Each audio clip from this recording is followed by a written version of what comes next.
Hi, I'm James the Box Office Artist. I'm actually on vacation this week, so I do have a few videos prepared, and you'll see me all have the same stand-up because of the same clothing. Okay, but this particular video here, as you guys know, I have a show. It's called Time to Draw. Hi everyone, and welcome to Time to Draw, where you are going to learn how to draw with me, James. Thank you so much for joining us today. And a couple weeks ago, I put out a video where I took one of my old tutorials from that show, which is called Time to Draw. It's on the YouTube channel, INC Kids, and I did a more advanced version of the drawing. Now this is part 2 of that because that's actually a 3-parter, and I wanted to draw a superhero in a superhero stance, okay? So you can actually watch me put together a more advanced version of that tutorial, but if you actually look at it, the base for everything, it's all the same. Like the bones and the structure, it's all the same. It's just how you finish it off.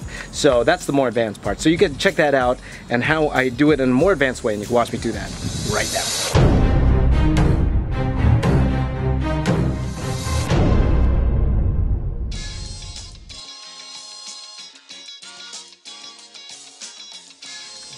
Okay, so here we go. I'm just pretty much, I brought the first image out, and I'm starting to actually lay out what the new image is going to be, because I needed to match up for sure. And now you'll see me here drawing the skeleton, drawing the bare bones first, and then building on top, kind of like clay. I kind of feel it's like clay here. So working in all of the different muscles, okay? One of the biggest differences between doing the blue line here and what I did in the original was because I'm actually doing all of the muscles here, and I want to make sure that they are very apparent here. So drawing in all those little details with my color palette Eno Lead, the blue, before going in with the ink pen, but just putting enough detail in there where I know where everything is going to go. As you see there, making sure the quad, you know, looks very quadish, and all the little details that go into it. And now, grabbing my micron here, I believe I'm using a 0.5 and starting to add in some details. The actual drawing itself, it's actually a lot smaller than I'm usually doing the mat. This is a 9x12 Bristol board here, so almost like a letter size paper, or I forgot what side of that, I think an A4 paper.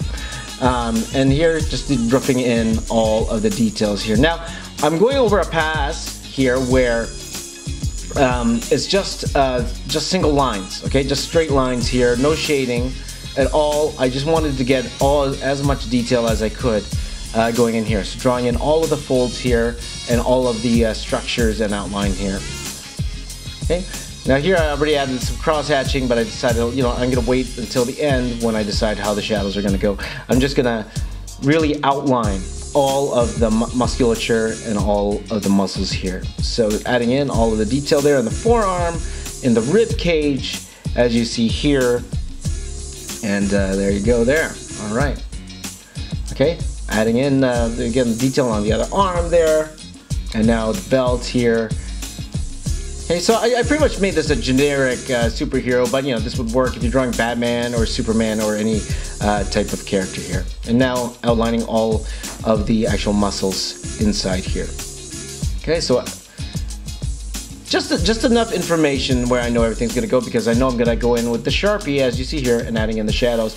Light coming in from the top right, that's what I did there. Now the video skipped over a tiny bit there.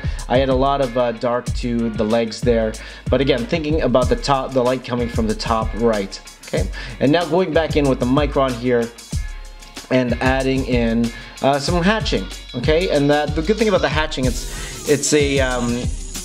it's trying to show there's a gradation of light that's going all over the surface. That's what you're trying to do with the hatching.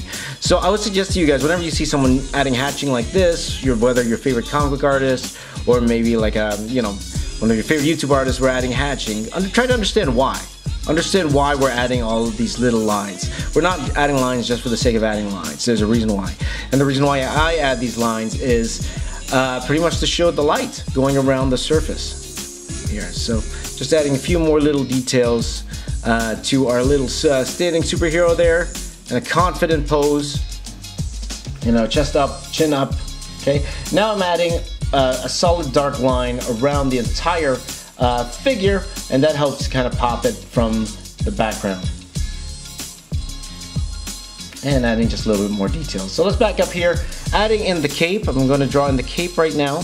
And a little bit different from the cape that you see in the original tutorial there. I want it to feel like, it's a little windy, so having the cape kind of flow out to the side a little bit.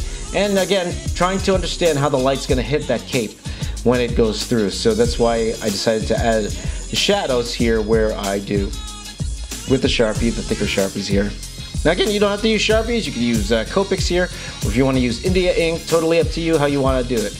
Or even the shadows, like you don't even have to do this in black. This is something you could do with color as well. So you don't have to be limited to how I'm doing it, right? But all of it is trying to understand how the light's coming through.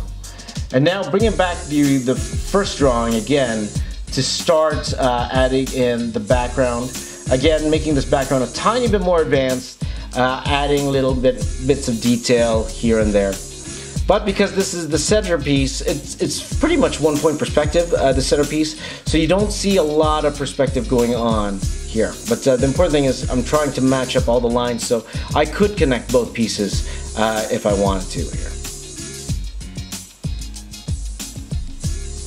So again, adding all the little details there.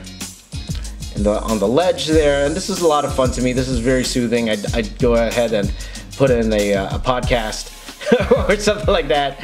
I rarely listen to music whenever I'm working. I need to hear somebody talking, so I'll throw in a podcast and just kind of get lost in all of the little details. Now I could do that once everything is laid out, like here, like the building's pretty much laid out, and I just kind of make it up as I go along. When I'm actually, like for example with a figure, if I'm trying to figure out a pose, I can't really listen to anything because I'm trying to concentrate on what I'm going to do with that particular pose. But doing something like this, it's pretty much, for me, it's just like really easy, monotonous work for me, so this is a good time to put in my favorite tunes or a podcast. And like I said before, I don't really listen to music unless I'm singing. So you guys know I like singing. But you can tell usually when I'm singing when I'm putting together a drawing, because you'll see my hands moving a little bit more. So now just adding all the little details in the building here. So yeah, a lot of windows and all of that. So I think one of the things that really separate this drawing from the original tutorial is just the amount of detail I'm going to be putting into the actual drawing. But again, all of the theories and the thinking, it's all the same. It's just a little bit less amount of detail that I put in to the actual drawing here.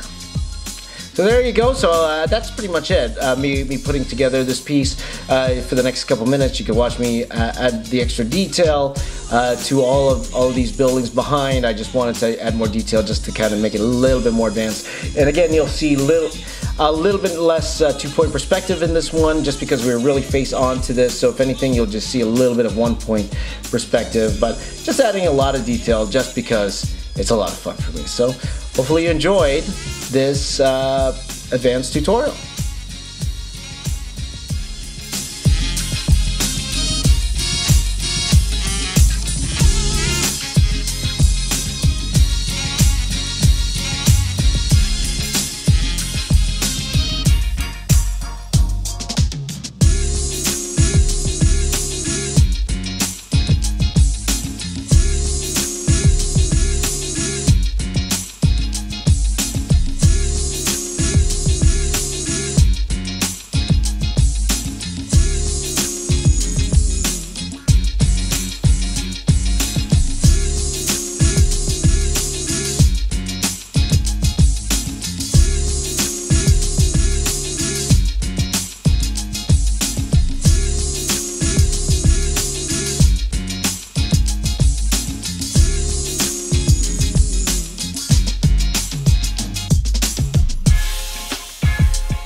And that was me doing an advanced version of my Time to Draw tutorial. If you want to check out that tutorial, check it out. I'll have either a card up here, or you can find it in the end cards over there. Check out my show Time to Draw. It's great for a lot of small children, like smaller kids, or even those of you who are maybe older want to do a basic version of the drawings, because at the end of the day, at the base of everything, it's all the same. So go check that out if you can on the YouTube channel, INC Kids, link down below. But thank you guys for watching. Hey, if you're new to my channel, if you looked around, you like what you see, if you wouldn't mind hitting that subscribe button, well, I will be your friend for life. Join my lot of friends, 140,000 and counting, other best friends, and we will draw every single day together. Follow me on all social media, all down below. And my name is James. I am the box office artist. I'm here to say keep drawing, and I'll see you all next time.